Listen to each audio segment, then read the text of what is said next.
Salut Victoria, nous reprenons la suite du chapitre 2 du livre de Ruth. Nous avançons sur cette série d'été pour nous en parler et tu vas nous faire un petit résumé et nous dire pourquoi il a de l'intérêt pour cet été encore, cet épisode, et puis cette série spéciale. Le livre de Ruth nous accompagne tout ce mois d'août. Alors, c'est un tout petit livre qui se perd dans la forêt des livres de l'Ancien Testament. Il y en a 46 et celui-ci est un tout petit livre qui a fait que 4 chapitres et pourtant, c'est un livre de grande consolation. Et comme nous avons parlé récemment de canicule et de besoin d'être consolés, je pense que ces livres de Ruth peut nous consoler de beaucoup de choses qui peuvent provoquer chez nous de l'amertume. On a vu la semaine dernière que Noémie, qui était partie de Bethléem avec son mari Elimelech, était restée veuve, qu'elle avait perdu aussi ses 2 fils et qu'elle avait dit à ses belles-filles, restez dans votre pays, moi je rentre dans mon pays parce que je sais, j'ai entendu dire que Dieu a visité son peuple en lui donnant du blé. Elles étaient parties, ils étaient tous partis à cause d'une famine. Donc, on a vu aussi la signification des noms, sauf le nom des 2 belles-filles.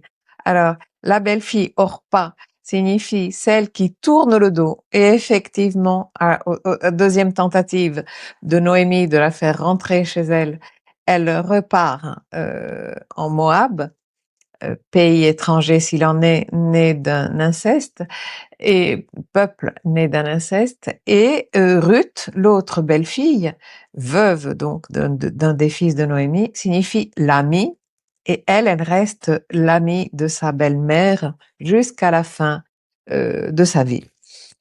Elle lui dit, je ne te quitte pas, où tu iras, j'irai, ton peuple sera mon peuple et ton Dieu sera mon Dieu, et c'est quelque chose de très beau, et c'est quelque chose de très difficile que d'adopter un peuple, que d'adopter sa culture, que d'adopter son Dieu, que d'adopter ses rites, etc. Donc, Ruth, l'amie, Moabite, donc l'étrangère, mais une étrangère vue encore avec plus de suspicion parce que Moab était un peuple qu'on n'aimait pas, accompagne Noémie dans son retour vers Bethléem, maison du pain, et elles arrivent toutes les deux au début de la moisson des orges.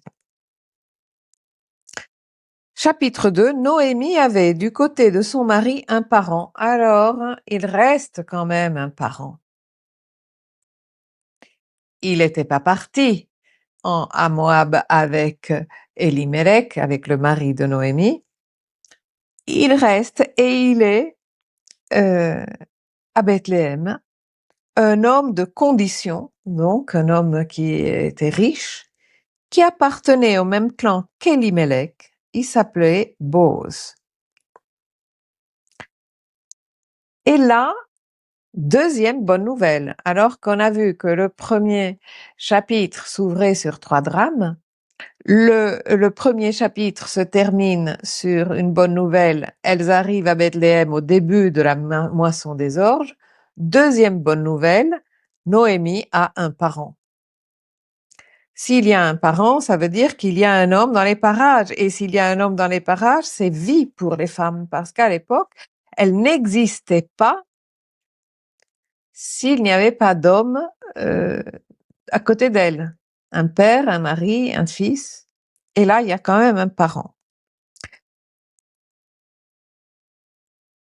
Ruth, la Moabite. Alors, c'est la 3e fois qu'on dit que c'est une Moabite, hein, dans deux versets. Ruth, la Moabite. À chaque fois, on dira Ruth, la Moabite. L'étrangère. Elle n'appartient pas à ce peuple et on lui fait sentir. Tu n'es pas des nôtres. Donc, tu as intérêt à te tenir à carreau parce que tu n'es pas des nôtres et nous, on t'a à l'œil. Ok? Ruth, la Moabite, on souligne, dit à Noémie, permets-moi d'aller dans les champs glaner des épis derrière celui aux yeux duquel je trouverai grâce. Alors, ça, c'est dans les commandements du peuple d'Israël. il y a toujours un œil, une attention pour les pauvres, pour les orphelins, pour les veuves, pour les étrangers. Elle est veuve et étrangère. Donc, dans les commandements, il est dit, tu laisseras dans les champs ce qui tombe et que tu n'as pas vu, tu le laisseras pour l'étranger, pour les veuves, pour les orphelins, pour les gens qui n'ont rien. Ce qui tombe, tu le laisses. Parce que eux, ils ont le droit de manger aussi, et donc ils glanent ce qui est resté après la moisson. Donc elle demande à Noémie la permission, l'autorisation d'aller glaner, parce que, je répète, elle n'a vraiment aucun droit si ce n'est celui d'obéir. Et Noémie lui dit va. Ruth part et va glaner dans les champs derrière les moissonneurs. Sa chance la conduisit dans une pièce de terre appartenant à Booz du clan d'Elimelech.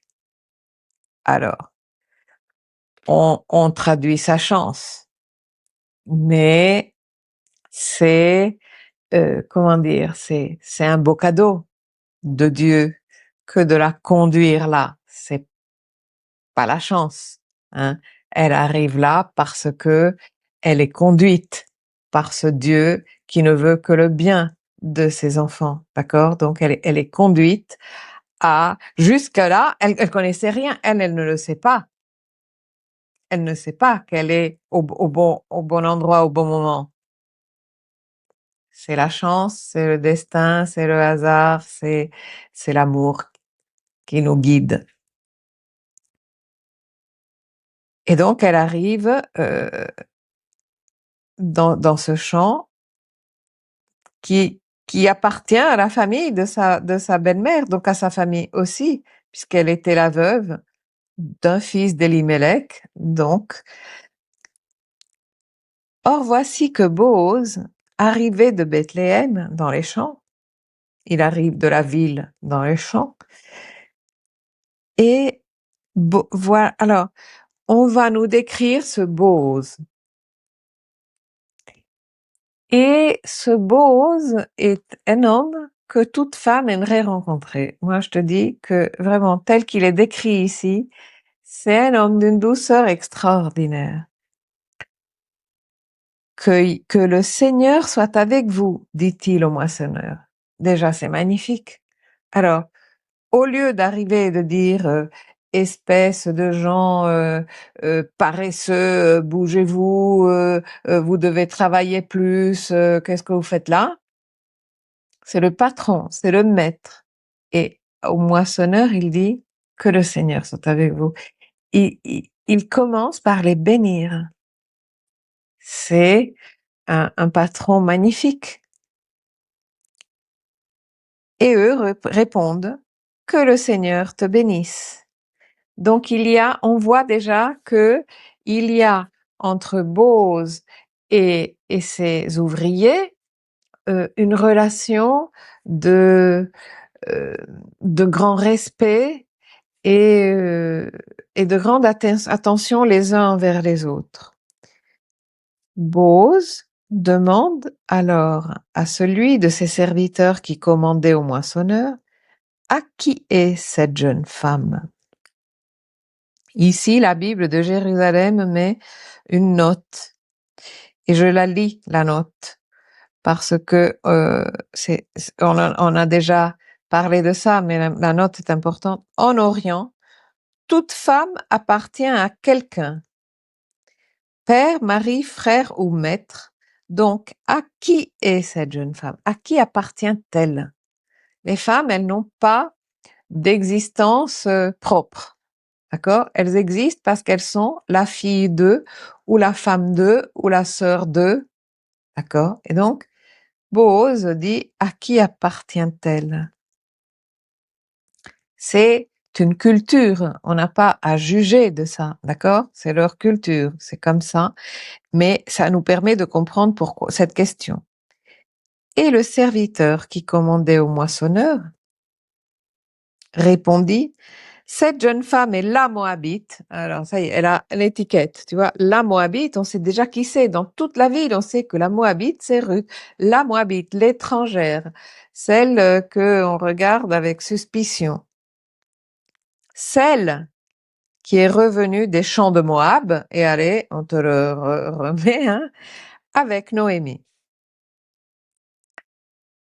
Elle a dit, permets-moi de glaner et de ramasser ce qui tombe des gerbes derrière les moissonneurs. Donc, elle n'a pas fait en cachette. Elle est allée voir le chef des moissonneurs, elle a dit, permets-moi. Elle a demandé l'autorisation, alors que l'autorisation lui était déjà donnée par le Seigneur, parce que dans les commandements, je répète, les étrangers et les pauvres et les veuves et les orphelins sont autorisés automatiquement par le Seigneur. Elle demande quand même l'autorisation. Permets-moi de glaner et de ramasser ce qui tombe des gerbes derrière les moissonneurs. Elle est donc venue et elle est restée. Depuis le matin jusqu'à présent, elle s'est à peine reposée.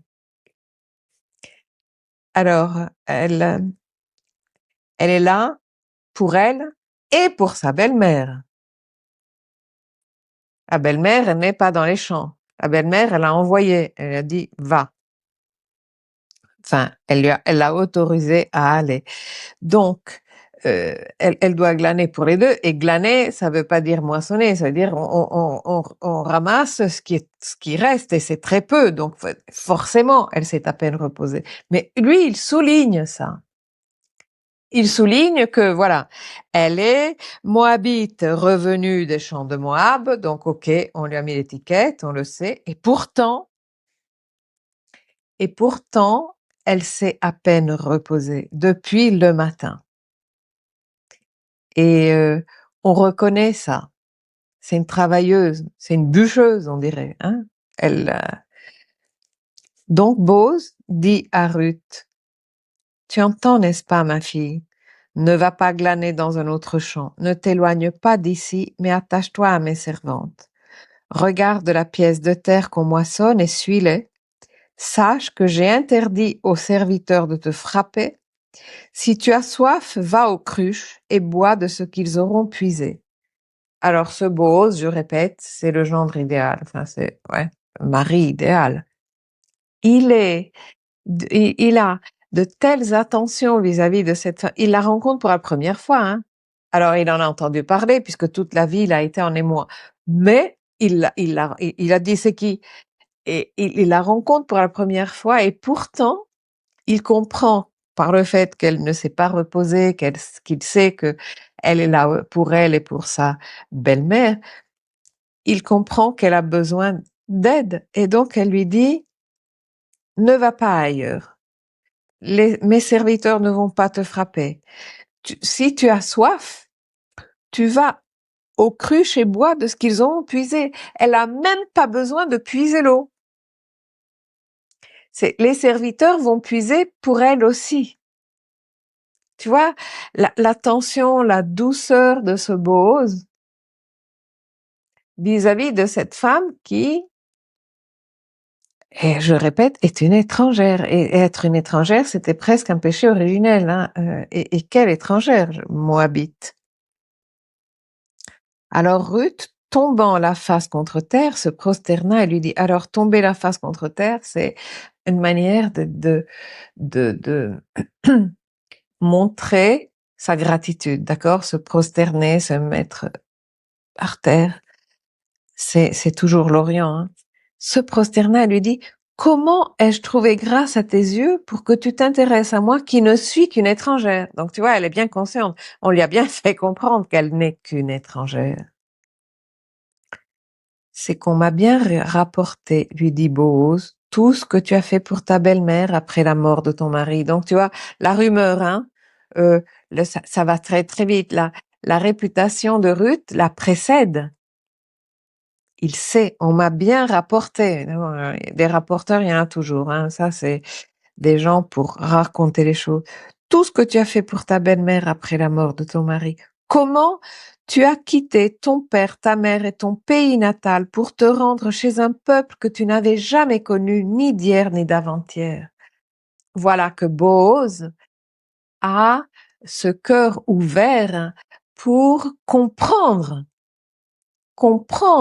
le sacrifice qu'elle a fait. Parce que c'est quand même un sacrifice de quitter père et mère, pays natal, pour aller dans un peuple pas connu. Tu vois, quand moi j'ai quitté l'Italie pour venir en France, je connaissais. Là, pas du tout, pas du tout. Et, et donc, cet homme a, a en lui une douceur et une capacité d'accueil et d'écoute qui est assez étonnante, surtout dans la Bible.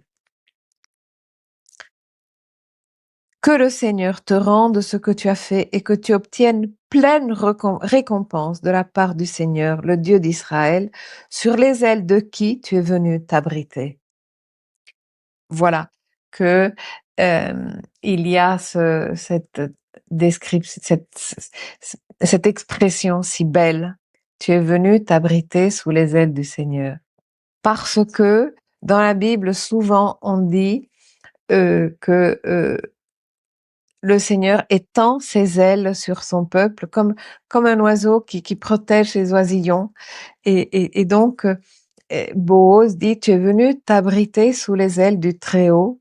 Et donc, le Très-Haut, le Seigneur, va te rendre au centuple ce que tu as donné, ce que tu as sacrifié, ce que tu as quitté. Alors, quitter père et mère et pays natal, euh, on connaît ça dans la Bible euh, depuis le temps d'Abraham. Alors, Genèse chapitre 12, euh, le Seigneur, Abraham vit à Canaan, donc à peu près Babylone, hein, à peu près l'Iran d'aujourd'hui. Et le Seigneur dit à Abraham, qui est le premier des patriarches, donc le début du peuple d'Israël, le Seigneur lui dit, voilà, quitte ton père et ta mère, je vais le prendre en tant que tel, parce que comme ça, je vais le lire exactement tel que c'est écrit, parce que c'est trop beau. Le Seigneur dit à Abraham, quitte ton pays, ta parenté et la maison de ton père pour le pays que je t'indiquerai. Alors, depuis Abraham, on connaît ce quitter père, mère, parenté et pour aller dans un pays étranger. Mais là, dans cette vocation d'Abraham, en hébreu, on dit quitte ton pays, ta parenté, la maison de ton père pour aller vers toi-même dans le pays que je t'indiquerai. Donc, on retrouve ces mêmes mots, exactement les mêmes. Tu as quitté père et mère et ton pays natal. Et donc, ça veut dire que Boaz sait que en faisant ce geste et ce voyage, parce que c'est un vrai voyage, euh, se quitter soi-même pour aller vers, elle, comme Abraham, va vers elle-même, de la même manière que le Seigneur a dit à Abraham, va vers toi-même dans le pays que je t'indiquerai. En hébreu, lech lecha, va vers toi-même. Et elle aussi, elle va vers elle-même. Pour le moment, elle ne le sait pas. Et lui, il cite ce verset de la Genèse. Elle ne connaît pas. Lui, oui, il connaît l'écriture. Elle, non. Mais c'est à ça qu'il se réfère, la vocation d'Abraham. Que le Seigneur te rende ce que tu as fait et que tu obtiennes pleine récompense de la part du Seigneur, le Dieu d'Israël, sous les ailes desquelles tu es venu t'abriter. Je le relis parce que c'est trop beau. Elle dit, puissais-je toujours trouver grâce à tes yeux, mon Seigneur? Tu m'as consolé et tu as parlé au cœur de ta servante alors que je ne suis même pas l'égale d'une de tes servantes. Voilà. Alors, on parlait de consolation, on en parle depuis quelques vidéos, et là, Ruth dit, voilà que je reçois une consolation. Ruth, veuve, étrangère dans un pays inconnu, elle dit voilà que j'ai reçu une consolation. Et quelle est la consolation? Ben, c'est la reconnaissance. C'est-à-dire que Boaz reconnaît beaucoup. Ben, Noémie, sa belle-mère, non. Elle ne lui a jamais dit merci, enfin, d'ici, c'était pas écrit, merci d'avoir fait ce sacrifice pour moi. Mais Boaz, si, Boaz reconnaît. Et la reconnaissance, combien de fois on a besoin que quelqu'un reconnaisse l'effort qu'on a fait, qu'on nous dise merci parce que tu as fait les courses, ou qu'on nous dise merci parce que ce travail que je t'ai demandé, tu l'as fait et bien fait, ou qu'on nous dise bravo parce que tu t'es fixé un défi et tu l'as et tu es arrivé au bout de ce que tu voulais faire. Bravo. Boaz dit bravo, bravo. Et c'est le Seigneur qui va te récompenser parce que ce que tu avais est très, très beau. Et elle dit, tu m'as consolé, tu as parlé au cœur de ta servante. Tu parles à mon cœur. Voilà. Combien de fois et de qui pourrions-nous dire, il a parlé ou elle a parlé à mon cœur? Pas souvent. Les gens parlent plutôt à notre tête, mais rarement ils arrivent à nous, à toucher notre cœur. Là, elle dit, tu as parlé au cœur de ta servante. Hein, il y a toujours, je répète, hein, les femmes sont servantes de quelqu'un. Elles appartiennent à quelqu'un dont elles sont les servantes. Tu as parlé au cœur de ta servante, alors que je ne suis même pas l'égale d'une de tes servantes. Évidemment, elle n'est pas l'égale. Elle est l'égale de rien du tout. C'est l'étrangère qui vient glaner. Donc, c'est pas une servante. Et donc, tu as été suffisamment bon et attentif et attentionné et compatissant vis-à-vis de moi qui ne suis rien pour me parler comme ça, pour me comprendre si bien, me comprendre. Combien de fois on se dit, ah, mais personne ne me comprend. Eh bien, elle, c'est un homme qui la comprend tellement bien et donc c'est ça, une extraordinaire consolation. Au moment du repas, Boaz dit à Ruth, approche-toi, mange de ce pain et trempe ton morceau dans le vinaigre. Alors ça, vinaigre, c'est du vin aigre, hein, c'est du vin un peu acide qui était, voilà, c'était leur coutume de manger du pain trempé. Mais il dit mange. Il ne lui dit pas seulement tu peux glaner, il lui dit viens et mange. Viens et mange. Et quand on partage le pain avec quelqu'un, c'est un geste et un acte de grande intimité et de grande amitié et de grand... euh, on est proche. Si quand on partage le pain, c'est qu'on est proche. Elle s'assit donc à côté des moissonneurs et Boaz lui fit aussi un tas de grains rôtis. Donc il lui dit mange et il lui prépare aussi les grains rôtis. Enfin, et il lui prépare à manger, quoi. Bon, après qu'elle eut mangé à satiété, et elle en eut de reste, donc il lui en reste pour sa belle-mère. Lorsqu'elle se fut levée pour glaner, Boaz donna cet ordre à ses serviteurs: laissez-la glaner entre les gerbes, et vous ne la molestez pas. Et même ayez soin de tirer vous-même quelques épis de vos javelles, vous les laisserez tomber, elle pourra les ramasser, et vous ne crierez pas après elle. C'est pas seulement ce qui tombe par mégarde, laissez tomber quelque chose pour elle, qu'elle en ait un peu plus. Voilà Boaz, et je pense qu'on peut s'arrêter là pour aujourd'hui. Merci Victoria.